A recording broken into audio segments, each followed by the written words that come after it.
Good morning, good afternoon, good evening, ladies and gentlemen. This is Pit Talk, pulling pits and opinions with your host, Gunny G, where service members help service members, period. Follow, like, subscribe everywhere you get your podcasts and on most social media platforms. Let us know how we're doing. Any criticism is good criticism. Let's get into it. We got a special guest. I'll let him introduce himself. Sir, Lord of Business is how I know you, right? Formally know you. That's right. Please give your government name. Joke. That's a joke. One each. So I'm Jay. Last name is Stang, like Mustang. So as you can imagine, I was asked about 100 times a day if my first name was Must, right? Because our names are right there on the fatigues. I once saw a warrant officer in Kuwait named Bonaparte, and he was also short, That's good. but he didn't look like it was slowing him down at all. Yeah, Lord Business is, typical Twitter handles, just having fun, from the Lego movie, right? And I work in business, right? I work in oil and gas. And so it's a fun, handle to put. And when I put future billionaire in my bio, it's really to trigger people, and only the right people are triggered. It's accomplishing the mission. That's good. That's good. Hey, thank you for coming on, sir. I appreciate your time. Thank you for your service, first and My foremost. pleasure. Give the listeners You a little too. bit yeah, thank you. Give their listeners a brief background, where you're from and when you enlisted. Sure. So, like half the Marine Corps, I'm from Texas, right? Obviously. And I stepped on the yellow footprints May 14th, 1996. And I was in the last platoon, Delta Company 1118, to go through before the crucible started. Tell me about that. So I'm getting salt dog territory as I grow and mature and become more powerful. I graduated August 2nd, 1996, which was also the day that Mohammed Farah Aidid was put to rest, the notorious Somali warlord from Black Hawk Downs. A bit of a serendipity right there that I Yeah, didn't learn until later that's when the movie crazy. came out. So, yep. So I'm from Texas, United States Marine Corps. I sent you the screenshots on Twitter, but Sergeant, so don't call me sir. I work for a living. That's good. That's an ongoing joke. Officers don't like that one. Tell me, Sure. duty stations, where were you stationed at, and your least favorite to My your first most duty favorite? station, sure. First LAR at Pendleton. And there, one of the Marines in my company went to the Naval Academy. So I thought that was a badass idea. So I went to the Naval Academy prep school for a year, saw the inside of that place, and I was happy to go back to the fleet after that. Went there from Newport, Rhode Island, where the Naval War College is, to Second Combat Engineers at Lejeune. Had a lot of fun there. And from there, I got asthma for a while where running was just a nightmare. So I got out for a few months. It went away. So I went back in. Then I did a lateral move from 1141 basic electrician to 2831, which is, I don't know what it is now, but back then it was, multi-channel equipment repairman. So we worked on the 170s and then the line of sight microwave radios. So I spent, both tours on the, electrical radio, electronics comm side. Picked up corporal in 99. When I went back in as a corporal, I had all my time in service preserved because it was less than a year. And then I picked up sergeant in 2002, went to comm school at 29 Palms, had a lot of fun there, dated a lot of girls in Orange County. And went to Comm Squadron 38 at Miramar, picked up sergeant there. Captain Pacheco pinned me, company commander. And from there, that's when we went to Kuwait and Iraq. So how we got there was a bit of inside baseball drama, but was there at Ali Al Salem Air Base for a few months. And then I was sent up to be the platoon sergeant for a detachment at the Al Qut base in Iraq. So before we left, I was the platoon sergeant. I was platoon sergeant for a year. I had some good times there. And then went to Kuwait, spent a month in Iraq at a FOB and then at the airbase, came back to Miramar, then got orders to Okinawa. So my last duty station was 7th Crime in Okinawa at Hansen. That's good. So from there, in 2005, like I sent you my selection picture. I was selected out of the below zone for staff sergeant in 2004. Then I started to look around. I'm going to be working for these guys for the next 11 years. Do I really want to be stuck? Because it's such a small MOS, right? You can't get out of it. Am I going to be with the same people for the remainder of my career? And then I looked at what was going on in Iraq, the second battle of Fallujah, right? Just like Hamburger Hill in Vietnam. You take a hill, a lot of your men get killed in the process. You leave, you go back, more men get killed to take the hill again. Fallujah seemed to be the same pattern. I thought, what are we even doing here? So at that point, I was 27, 28. Wanted to get married, settle down, have kids. Didn't want to do it in the military. Wanted to spend some time at home with family. My dad passed away in 2009, so I got to spend the last 4 years with him. If I had reenlisted, gone wherever, I would have missed out those past 4 years with my dad. Mm, So good. it's an opportunity cost, right? And it's all throughout life. If you do this, you can't do that, right? I could have done a whole lot of things in the Marine Corps, but I would have missed a whole lot of other things in life as well. So I figured, selected for staff sergeant in the below zone, I got the brass ring, right? In my mind, I had achieved professional success in the Marine Corps, and now it was time to see what else I could do in the world. So I decided to go to Texas A&M and hang out with a bunch of hot track stars. It's like a good idea at the time for a single 27, 28-year-old sergeant. I'm like, yeah. And your prime? Oh, exactly. So I was talking to a recruiter. I put my resume on monster.com. I don't know if that still exists, but that was a thing 20 years ago. And I started talking to recruiters from Orion International, which is now Orion Talent. Orion is the absolutely top shelf headhunting company that takes active duty and veteran military personnel and puts them in good jobs in any industry. So I was talking to an old salty chief named Summers, Larry Summers, great guy, and positive things to say about him. And I said, Chief, I really think about going to Texas A&M, and there are a lot of good looking women there. So, I think I'm going to go to college for the next 4 years. So I EAS'd, did steps at Pendleton. My dad and I drove back to Texas. And so I was living with some buddies of mine in College Station. And my dad called me one day, about a month and a half later, said, look, Larry Summers and I had a great conversation. I'm like, what? How did that, you know, how did that even happen? Two worlds colliding. So I said, well, he found me and we had a great conversation. And he and I both agreed that this is really important. The intangibles that you have right now are very sharp. They're in demand. The job industry, they're hungry for accomplished veterans, and you should go to the job fair and you should take them up on it. So for the first time in my life, I actually started listening to my dad. Things changed, right? The old Mark Twain quote about, when I left home at 18, my father was an idiot. When I returned home several years later, I was amazed to see how much he had learned. So Mark Twain had a lot of zingers like that, but it's very true. All of a sudden you realize your dad knows a bunch of stuff. So when I started listening to my dad on the topics of working women, then my life became a lot better and turned around very quickly. So that's how I got into oil and gas. Orion was founded by a fighter pilot, Mike Starrich. I think he was a major lieutenant colonel, Marine Corps. So they got me my first job in oil and gas as a technician, obviously with my electronics, radio, and leadership background, perfect fit. So 20 years on, I rose up through the ranks. You may not know it, but I have changed your life in ways that you don't even know about in the oil and gas industry. Interesting. Interesting. What's that? Technological improvements, quality improvements, making nationwide refined fuels pipeline networks work better. So the gasoline, the jet, the diesel you buy to put in your car, plane, train, automobile is of higher quality and better and cheaper because of the work that I did with the company I was with at the time. Nice. So then I started my own company. I launched it January 1st, 2020, right before oil went upside down for the first time in history. And then it was a wild ride for the next 5.5 years.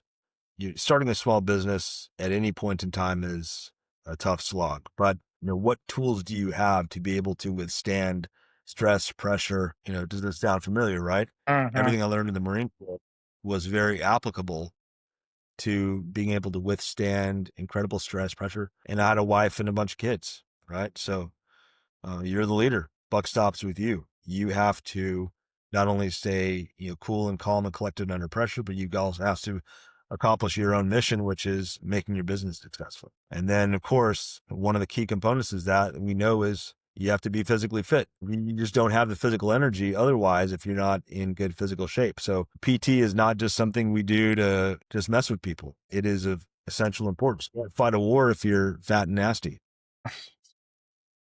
So That's- also, my idioms and phrases and everything are from, the Marine Corps of 20 years ago. So just keep that in mind. They haven't changed. I'll tell you that. Good. It's how, now I've got a bunch of sons who are getting close to 18. And now I have to start thinking about, when the recruiter comes to call, right? When, I told I want to my make sure that if I let my sons join the military, and of course I'm biased about which branch to join, I want to make sure that they're well taken care of and that, they have a good time, they serve their country, and they're able to progress and mature and grow and all of that good trash. Yeah, physical fitness is important no matter what you do. Uh, Getting there, I don't know if it's still there, but when I was in MCT in 1996, the Quonset hut, the giant Quonset hut where the supply house is for MCT, there's a giant painting of a Marine and he's pointing his finger at you. And I can't remember if we did knife hands back then, but he's pointing his finger at you and he says, if you were accused of being a Marine, would there be enough evidence to convict you? So 30 years later, that's still burned into my brain. Nice. And if you think about it, 30 years later, people still ask me if I'm a Marine, right? And when you get out, no matter how long you're in, if you let yourself get fat, if you turn into a hippie and no one knows you're a Marine, you've lost impact that you could have otherwise if you keep yourself squared away. Now I'm 49, right? Mm, You know, I lift weights almost every day. So I weigh, I'm not 175 anymore, but the bearing, the composure, everything is still there. And so then people say, "You're in the military, weren't you?" It's like, yes, I was. Which branch? Well, why don't you take a guess? And then usually get it. Yeah. When you're 21, 22, and you're grumbling about all the, games you got to put up with, right? I say it's Marine Corps, a game by Milton Bradley. It's tough when you're young, but when you get older, you see really how effective our cult programming is in the Yeah, Marine Corps. I agree. Trust me. If Yeah, you're no, a Lance Corporal, you're watching this and you're rolling your eyes, trust me, son, it gets a lot better. it's good. Well, first, sir, thank you again. Let's backtrack a little bit, right? Thank you for all that information because took some notes while you were talking. Least favorite duty station. Lejeune, like a Why? shitty copy of East. It's you got to drive 3 hours to get anywhere. That's fair. What was your favorite duty station? That's a toss up between San Diego, Miramar, and Hanson. Okinawa was awesome. I know why people extend for 7, 8 years there. San Diego is obviously pretty awesome, self-explanatory. While I was there, I picked up sergeant there, so they were short of space in the barracks. So as soon as you picked up sergeant, they gave you BAH and they told you to go find an apartment. So I had a couple roommates. One of my brothers was my roommate for a while. He's going to law school there in San Diego. Another Marine was my roommate. We were in different units. When I left for Iraq, I still had my apartment, and so some of the other rear guard guys, were living in my apartment, other NCOs while I was gone. So it was a very good time, and we were able to band together and help each other out with living situations and things like that. So we all took care of each other. Nice, that's good. Also, there you go. If you're looking and listening to Mr. Jay Stang, aka Lord Business, right? It's San Diego, toss up between San Diego, Japan, overseas, why not? And what was the other one? Miramar and Miramar. Hanson. That's right. That's right. Least favorite, Lejeune. It seems like I kind of want to go to Lejeune though. So It's all what you make it, right? that's fair. And it also depends what rank you are, how old you are when you get there to Lejeune. If you're a staff NCO officer, it's probably a different experience. I was there as a corporal. It was okay. I didn't have a car the whole time I Oh was wow, there. So that gets tough when you don't have transportation to get out of town on 96. that's true. And that's why you probably didn't like it as much. Well, I'm going with my wife and 5 kids, hopefully. And it'd probably be a different experience than you for sure. I keep hearing it's a good family place, so we'll see. Yeah. I mean, obviously I didn't have, I was single, right? So that was 2000, 2001 time frame. Wow. 2001, I was in eighth grade. Oh my goodness. Don't age yourself or anything. You're not aging yourself at all.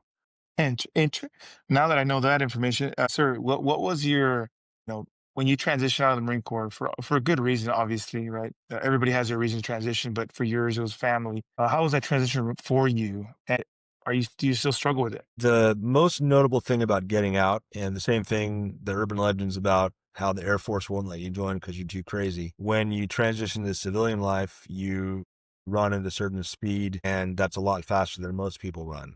And so there's a disconnect there that can get a little jarring sometimes, right? You're too intense, right? You're locked on all the time. The small talk, the smoking and joking, it doesn't happen very much. A shock for both parties when you go from the Marine Corps and screaming napalm sticks to little kids, and then you go to a company with HR, and you can imagine it's a bit of an adjustment period for you and for the company you work for. But companies want veterans because I got my first job. I was sent to Chicago to train every week for 6 months and all the equipment, the instrumentation that we sold. And my boss at the time, he only hired veterans. So we had 4 soldiers, 4 sailors, 4 Marines, and 1 Air Force guy. The Air Force guy got hazed relentlessly by the rest of us. And then of the 4 Marines that he hired, 3 of us were sergeants, and then 1 was your typical hide and slide lance criminal. So he didn't like it very much working with 3 of us because it was his worst nightmare, right? 3 sergeants and him. We were all crazy. That's Yeah. So the point of all that, Gunny, is my boss hired us because all he had to do was send us a text message and then he didn't have to check on us anymore. So I got a text message in January 2006, be at this address in Singapore Monday morning, 0900. And he knew how to talk to us too, right? He knew how to communicate with us. So he would just issue a command, address, time, date, location, the SMEAC, right? And that's all we mm, needed. So I had my American Express company card, booked a flight to Singapore, walked into the shop there at 08:45, ready to go, and then was there for 2 weeks. Had a great time. Met a lot of people. And the biggest drama there was the shop I was in, they were not doing some things correctly and they were setting things up incorrectly. And so I put that in my service report and the customer said, "Could you take these parts out?" And I thought, I'm not doctoring my report for you. I don't care who you are, right? That's Marine Corps right there, right? That's Sergeant Stang saying, you know, pound sand. But so I called my boss and said, "What do you think I should do?" And he said, "Well, give them whatever they want and then bring the real report back to us." college. I like it. I like it. Exactly. Business. Well, let's talk about a little bit of transition to one more piece on transition. It obviously people say the civilian world is different because you're different speeds, which is understandable. It's the same what's it called? Same situation for every service member that transition out. I mean, it doesn't matter what branch. It's just a different beast altogether. But in terms of transition from the Marine Corps, the isms, the ideology, the thoroughly indoctrinated devil dog, right?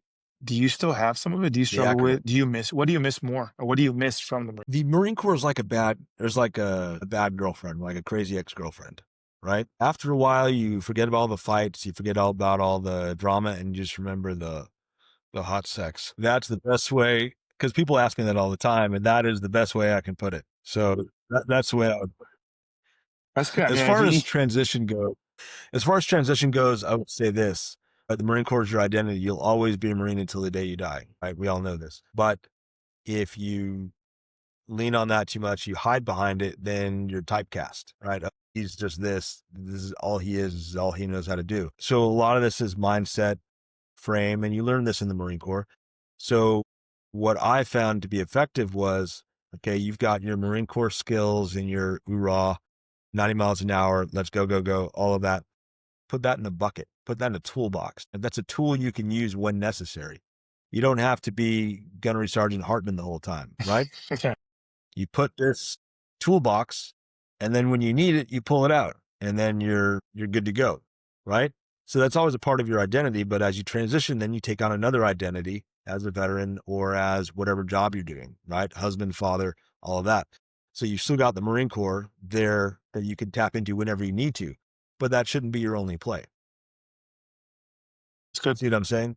That's good, It Gouge. Yeah. should be not your go-to 24/7, but it's on the shelf if you need it, right? Tool for the toolbox, as you always hear in training sessions. So that's the way I would approach your Marine Corps side. Is it's not everything, because now you're not on active duty anymore. You are a salesman, you are a technician, you are a mechanic, you're a truck driver, right? Whatever you are, but you have that in reserve. And a big part of holding on to that is back to physical fitness, right? In boot camp, if you look like a Marine, you talk like a Marine, you act like a Marine, then you will become a Marine. We used to think, is there some magical transmogrification where all of a sudden we think, oh, we're Marines? No, it's that simple, gradual process of slowly evolving into being a United States Marine, right?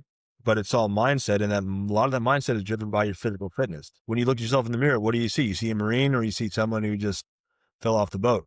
One of the biggest pitfalls, I think, is when you get out, you think, oh, I don't have to run anymore. I don't have to get up at 0500 and, hear Gunny yelling at me to, don't fall out, double time. There's a temptation to just leave all that by the wayside, but don't do it. Don't do it. Keep up your physical fitness, whatever you do. I'm not telling you you have to go running 5 days a week at 0500 in your green Hooters shorts, right? But what I'm saying is that you need to come up with a physical fitness routine and a strategy and a plan that works for you, whatever your personal and business situation is. Don't leave that by the wayside. Keep up your physical fitness because it pays off in spades throughout your whole life. Your business success, your personal success. And when you're dating girls out in the real world and they say, you're a Marine, right? What happened to you? Or you walk in and you meet another Marine who's squared away and you say, oh, it's in the Marine Corps too. And then he gives you the old, okay, so what happened? What happened to you? Right. So, it's incredibly important for the rest of your life to be physically fit. Also, so you don't break your hips and get all broken down and hunched over, right? Keep your posture, keep your bearing, keep all of that. That's really important to do because when you walk in a room and people see you walk in, you're squared away, you're focused, everything. This guy's here to do business. He's serious. I can trust him. You get all of those intangible advantages from retaining all of those intangibles that the Marine Corps preaches day in and day out anyway. Yeah, that's good. That's good. This is good gouch. I like it. This is great. I'll tell you what, you talked about one more thing. Oh, what just one more thing on transition. Just one more. It looks like you transition well. It sounds like you transition well. You got family. Congratulations on that. Transition up here, right? Some people forget that we're so mission driven, task oriented, that they just kind of, like you said, put this to the wayside. And then they struggle a couple months out. And some of the majority of cases of suicide, right? We're going to jump around. I like to jump around. So it have to do with service members losing the purpose, the mission set of taskers. Obviously, your remedy is get up or have a routine of being physically fit. Mm-hmm. I know we all struggle, right? We're not all perfect, but did you struggle up here when you first transitioned out? I'd say that some of the struggles came later. Mm, When I had a startup position, I was working for a startup as a sales director and I was on the road constantly. And I didn't really realize what living on the road as a corporate road warrior was like. Right. So that kind of stuff creeps up on you, but you don't even notice because it comes at you from the side. Startup life is not easy, right? So it's go, go, go constantly. And see about I would do various forms of PT up until, 2013, 2014, no problem at all. But this one particular sales position was just an absolute slog, right? It paid off very well, but the work schedule was so tough that the PT started to fall by the wayside because you had a job to do, right? That didn't involve PT. So for a couple of years, I got a little soft, but then all of a sudden I was like, oh, I looked at the picture of myself. My wife actually sent me a picture with one of my kids and she didn't say anything, but it was like, hey, so I looked at the picture, I was like, oh crap, it just yeah. all of a sudden, wake up call. And so went right back to it. I became a competitive power lifter. I'm in the 1,000-pound club in the USAPL. And then from that point, a very interesting thing happened. I closed the biggest piece of business in my life, a $2 million purchase order. And I was in my cigar lounge enjoying a celebratory cigar. And there was a Navy recruiter sitting next to me smoking a cigar. And so I've got my Guru tat right there, wearing a salesman uniform, so to speak. And he said, hey, you need to get back in the military. And I was like, I'm 40 years old. What are you talking about? I've been there, done that, all that. He said, no. Marine Corps military is looking for older guys to go in the reserves. I thought, okay, whatever, dude. But then he, like good salesmen do, he planted a seed in my head and went home and did some research. And I thought, why not? Fuck it. So What? So what I did was, the story gets cool there. So I went and looked up all this stuff and what's near me, right? I'm not going to go to the other side of the country to do some, play games or whatever. And I'm not going to go back to what I did before. And if I'm going to do it, I'm going to go all out nuts. So I found the closest unit to me was 4th Recon Battalion. So I scamped my way onto the base using my sales skills.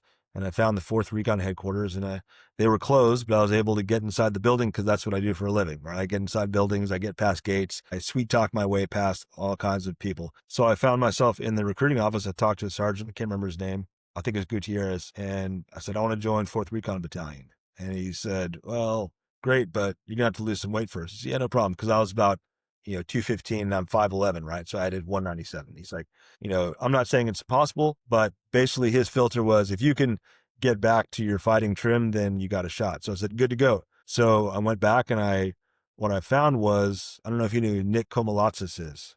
Doesn't ring a bell. I think he's retired, but he's a recon Marine. And I found him on Facebook, and he and I were actually, he was at Schwab and I was at Hanson for a few months at the same time. And I said, hey, what do you think? Is this nuts? He said, fuck no, do it. Get after it. So he said, here's a book I wrote called Recon Prep. So I said, hell yeah. So I Okay. got a copy of the book, and it's this self-driven training program. So for 2 years, I did this training program, and I would go back to the base and say, hey, I'm working on it. And I'd do the fatigues and fin swims. I would do the humping. I would do the weights. I would do the whole program all by myself. There was a Facebook group, but I said, I'm going to do this myself, and it's, self-directed. So in early 2020, walked in, got my picture taken, all that stuff. I was back, right? Got a package this thick put in, and then COVID killed everything. Wow. So that was it. So they apologized to me profusely. I said, don't worry about it. Why wouldn't I do that? I got back in shape, right? I spent 2 years PTing my ass off. Why would I regret doing that? No matter what the actual outcome was. And so nothing happened with that, but I got a lot out of it. I got a book, did the training myself. No one forced me to do it. No one was yelling at me.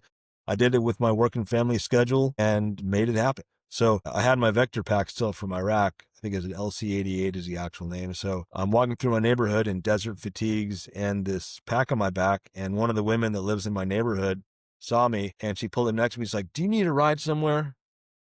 Like, I'm in desert fatigues with a pack on my back. No. And I'm in my neighborhood. No, I do not need a ride somewhere. So anyway, so that was a fun experience. Not trying to say I did anything there. Headquarters Marine Corps shut down. Just they all went home, and my package was That filed in the sucks. circular file. But it was still good to go. And I talked to some of my former Colonel Jeff Powers was one of my battalion commanders at first LAR. He was awesome. He transformed LAR into the Highlanders and bear pits and the humping to Red Beach to eat smoked pig and fight all night and drink whiskey. That was all him way back when. So, Wow. Colonel Powers, if you ever watch this video, raw. But that was it. I was like, why not do it? No matter what happens, you're going to get a lot out of it. Yeah, that's what's up. So at what So then age I did you went do right that? from that. So I was 2000. So I was 43, 44 when I did that. And you were about to re-enlist, tied to the reserves. Sure. Why not? It's an hour from my Yeah. house. Why wouldn't Oh I do yeah. that?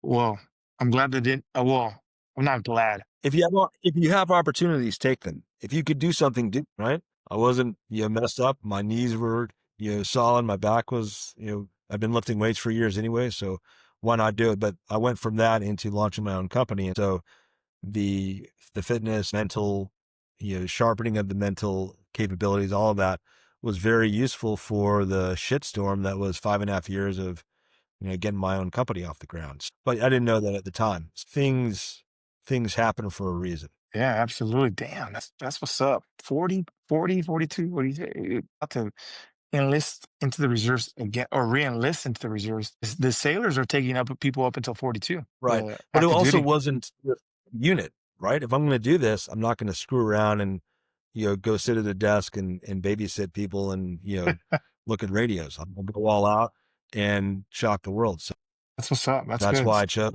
to go and try to get into Fourth Recon. Oh yeah, that's good. That's good.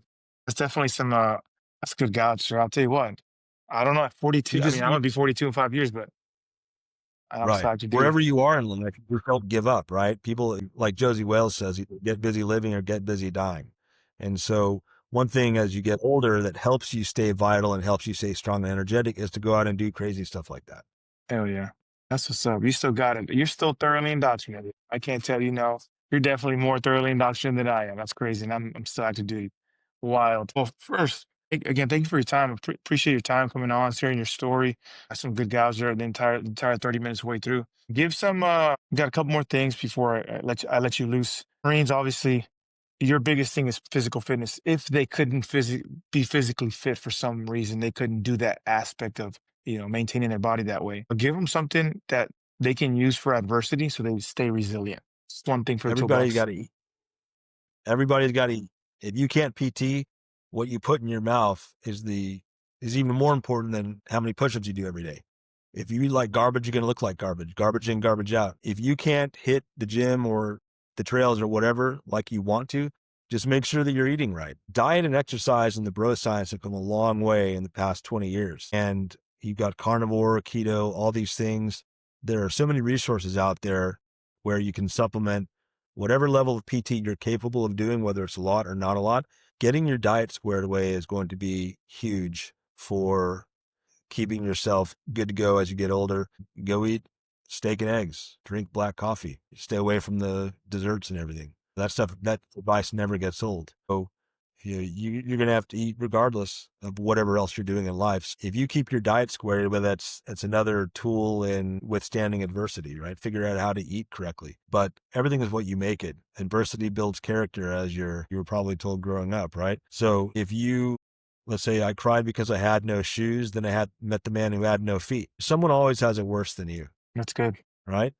Someone always has some kind of physical ailment, some kind of disadvantage in life. Someone always has it worse than you. But wherever you are, whatever adversity you have to endure, you look at it as, I get to endure this. That's I good. get to work my ass off instead of being unemployed. A lot of people are unemployed these days. If you have a job, make it happen, right? If it's not the job you want, go get a better job, right? But every adverse situation you're in has the opportunity to either make you or break you, and it all depends on what's between your ears and how you see the situation. You're rolling up Ankle Breaker or the crew, the Reaper or Mount Motherfucker, wherever you are, he's like, oh, this shit sucks. But think about how much stronger and how much tougher you're getting mentally as well as physically. I use those examples because we all know these, but wherever you are in life, every piece of adversity exists. What if you're fighting cancer? Do you give up and die, or do you beat cancer? Diseases are very dependent on your mindset and your positive mental attitude from any survival course you've taken. Fighting something, you fight it. Whether you win or lose, how you fight is an example to everyone else around you as well. If you have kids, they see their dad struggle and they go through adversity and they see their dad overcome obstacles and challenges, then that helps them grow up and be more effective men when they become adults themselves. Yeah, that's good. Damn, this is good. I'm gonna keep you in my toolbox in my electronic Rolodex now. Tell you what. Gunny, this is all just the longer you're alive and your eyes are open, the more you learn, right? I Yeah, didn't know any of this stuff 20 years, right? But over time and experience, you learn all of these life lessons, and there's no shortcut. You just have to go through it. You can't look back and say, I should have made these decisions, because back then you would not have, because you didn't know what you know now. You have to make these mistakes. You have to go through life. You have to do all these things to get to the point where you can accurately look back and say, I should have done this. it's good. You can't beat yourself up for not knowing something at 18 or 25 or whatever. You have to go through it. One other thing I could say, back to the transition topic, is find someone like me, right? Find a Marine who's been out for 15, 20 years, who's successful. He knows where you've been. He's been at probably lived in the same barracks you did, but now he's 15, 20 years farther down in life. He sees the world through my eyes. Find someone like that. You always need mentors anyway. Find a mentor who is my age, 45, 50, something like that, and learn from him.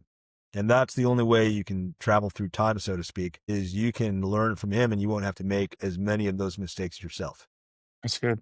Man, you hit a lot. It's almost like you were well prepared for this session. It's crazy. Um, I'll tell you Yeah, what. I'm also a professional. I'm a professional salesman and business owner as well. Well, that makes So sense. You're just selling me for is my sure. forte. Always be closing. Yeah, yeah, yeah. I'll give you any safe round, sir. Last minute plug, whatever you want. Floor is yours. But again, thank you for coming on and thank you for sharing your wisdom, experience. It means a lot to me, and I'm sure it means a lot to the listeners as well. But the floor is yours for any safe rounds. Absolutely. Well, my Twitter profile picture is actually me. So most people think it's from a gangster movie, but it is me. It's just a steakhouse in Houston and some good lighting. Twitter is a really fun place. You can't take it super seriously, right? But there's a very good lesson on Twitter that I think is good in real life, is you never know who you're talking to. There's a guy who thinks I'm a 17-year-old kid in Manitoba who doesn't know crap about life and just tweets stuff. Right. And a lot of people will say, you never served, you're a coward, you never put your life on the line, because I say something they don't like. And I think that's how I caught your attention initially, is I said something about women in the military. And Yeah, yeah, you did, you did, you did. Yeah, you can see a lot of human psychology there, where someone says, well, you never served in the military, you're just a keyboard warrior hiding in your mom's basement, will never get laid, never have a job, you don't have any hair. Well, that's accurate. But all this stuff. Like, well, you have no idea who you're talking to. You could be talking to, what's his name, the Delta Force Green Beret Sergeant Major Mike Vining, right? You could be talking to him and he's just using a profile picture and a fake name, right? And then all of a sudden he's at your door and it's like, "What were you saying, son?" So you have no you have no idea who you're talking to. And so Twitter is notorious for that. What do you know? Lord Business, future billionaire, ha ha ha. You're a loser. Well, you don't know. You're not sitting next to me, right? So it's a very good lesson in how to deal with people and how to connect with people where you don't assume things about people, motivations. That always backfires. So when you get on Twitter and you see people expressing their opinions, assume that they know what they're talking about until they show you otherwise. Yeah, that's good. It's always going to be better for you to assume that they are not full of shit than assuming that as a starting point. Because, a lot of people on Twitter are very important people who will talk to you behind, anon pictures and fake names. So if you're going to show your ass, that's a good way to do it, but I don't recommend it. Yeah, for sure. I just want to preface, I didn't say any of those things. And two, it was very good discourse. It wasn't anything out of the ordinary, high and to the right or left. So, of Sure. But everything I say on that topic is just informed from my own personal experience, right? course, My first tour, I was on the combat side, and back then it was all, no females allowed. And then my second tour was on the support comm side where there were female Marines everywhere. And so I got to see both sides of how the Marine Corps operated. Now, with everything that all my opinions are informed by my own personal experiences. Sitting through Navy Marine Corps Award citations, these reading the citation and it's her job description, her billet description. She unrolled a spool of wire and she got a Navy Marine Corps Achievement Medal. And I was between jobs after I got out and I met with a recruiter who was a retired captain. And he said, "Well, send me your service record, whatever." So I sent it to him. And when we met up in Houston to talk, he said, "Well, I don't really see a distinguished service record." I said, "I showed up, I did my job, accomplished the mission. I didn't go out looking for where can I get a next ribbon or medal or citation. I didn't chase all that stuff, right? Because some people do that. You can look at my shadow box I sent you. It's all, service and campaign related, good conduct. No, I'm not a glory hunter, right? I have a rational self-confidence, but that doesn't translate into me looking obsessively for opportunities to get more, more on my chest. So you have an opinion and you serve, you have the right to have an opinion. It doesn't matter if you never left the wire or if you weren't recon or force recon or you parachuted into Pakistan to kill Osama bin Laden. If you serve, you have an opinion that should be based on your own personal experience. And people that will try to box you in or frame you as not being able to have them because you didn't follow their own yeah, internal standards that are moving, goalposts are moving all the time anyway. That doesn't apply to you. There's a lot to learn about sales that can be useful in your daily life. If you watch Glenn Ross, right? That movie is for salesmen what Full Metal Jacket is for us. There's a lot of information and wisdom in that movie amid all the yelling and screaming and one-liners. Allowing people to frame you on Twitter. Framing is a very basic sales concept where a picture frame literally defines what's in it, right? You have a picture frame, there's a picture in the frame, right? And so if you allow people to frame you in a certain way, they're defining your reality or what you're allowed to say, what you're allowed to think, right? And so learning how to not let people frame you or frame a discussion you're in is very important to do, no matter what situation you're in. Twitter is a very good example of that, where people will try to do that to you all the time because they want to control a conversation or a comment thread or replies. So if you learn how to not allow yourself to be framed, not in a criminal sense, right, but in a discussion, then you'll be more successful in your discussions there. So the Marine Corps teaches you a lot about things like that. And so take what you know already from your service and then continue to learn, continue to grow, continue to improve yourself, right? On the mental side, and you'll be more successful in life. You have a great launching pad, a great foundation. You have a great starting point, all right? Because you go into the civilian world, you're automatically given a certain level of respect because you served. And so it's your job not to waste it or to, blow it away or not acknowledge it or not value it appropriately. So that goes back to physical fitness. That goes back to how you carry yourself. So there are so many lessons that if you're 20 years old and watching this, you may not understand what I'm telling you now, but as you grow older, no matter how long you stay in, you will start to understand more things as you get older and wiser and you have more life experience.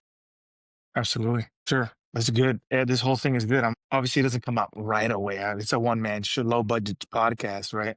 So, but thank you for your time. Thank you for your service again. I can't thank you enough. Your experience is invaluable, right? For it's priceless, but it's definitely worth. It means a lot. So, ladies and gentlemen, this Pit Talk, Pulling Pitch and Opinions with your host Gunny G and Mr. Jay Stang. Go One ahead. last thing, Go ahead. saying, you know what you did just there? You framed yourself in a negative way. You said, I'm just to this. Don't ever say that about yourself. Don't ever say I'm just a small podcast. Don't ever say I'm just a low budget podcast. You just framed yourself as a nobody when you're obviously not a nobody, right? Teaching moment right here. Don't only say positive things about yourself. Never say negative things about yourself. That's Norman Vincent Peale, The Power of Positive Thinking. That's NLP. That's sales. If you frame yourself like that, then whatever you say about yourself becomes reality. There's riches in the niches. Podcasts nobody's ever heard of, small, low budget podcasts. There is gold in every one of these podcasts. It's an information rich environment from an active duty gunnery sergeant who is tied into the current trends, and he knows what's going on, but he also has access to veterans and Marines who have gone on long before him, who were in 8th grade when he was in the stand in Kuwait and Iraq. So Yeah, just make sure this would be my parting word of wisdom to you is only think of yourself in positive terms and only say positive things about yourself, because whatever you say about yourself eventually becomes true. I'm a Marine. I'm looking like, I'm talking like, I'm acting like a Marine. I'm a Marine, right? That's a very, very basic example of that. But never sell yourself short. Never put yourself down. Always build yourself up. And if you do it long enough, it becomes true. absolutely. Well, there you go. Ladies and gentlemen, it's Pit Talk, Pulling Pits and Opinions with your host Gunny G and Mr. Jay Stang, aka Lord Business, future billionaire, where service members help service members. Period. Follow, like, subscribe everywhere you get your podcast, and on most social media platforms. Let us know how we're doing. Any criticism is good criticism. But ladies and gentlemen, me and Mr. J, we out. Sir, I'll be in touch. Thank you for your time. Thank you. Number 5. All right.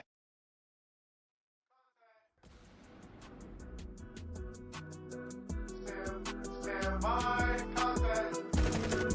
Ceasefire. Stand by, contact. Ceasefire. Pit Talk is a podcast featuring active service members who discuss their thoughts and opinions on various issues surrounding military life, current events, and history. The statements heard here are the opinions of its members and guests. These do not necessarily reflect the views of the Department of Defense and are not endorsed or sponsored in any way. Listener, viewer discretion advised.